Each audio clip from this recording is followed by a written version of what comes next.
1921 November മാസത്തിൽ മലബാർ കലാപവുമായി ബന്ധപ്പെട്ട് Indian സ്വാതന്ത്ര്യ സമരത്തിലെ ദാരുണം നിറഞ്ഞ സംഭവമാണ് വാഗൺ ട്രാജഡി. കലാപകാരികളെ തിരൂരിൽ നിന്ന് കോയമ്പത്തൂരിലെ ബല്ലാരി ജയിലിലേക്ക് കൊണ്ടുപോവുകയായിരുന്നു ബ്രിട്ടീഷുകാര്.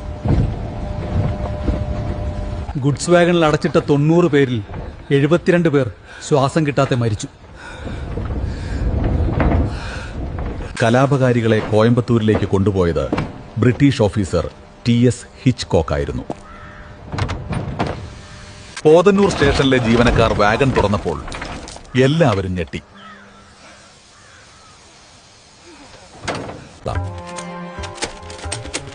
സംഭവം അന്വേഷിക്കാൻ ബ്രിട്ടീഷ് സർക്കാർ നിയമിച്ചത് AR നേപ്പ് കമ്മീഷനായിരുന്നു.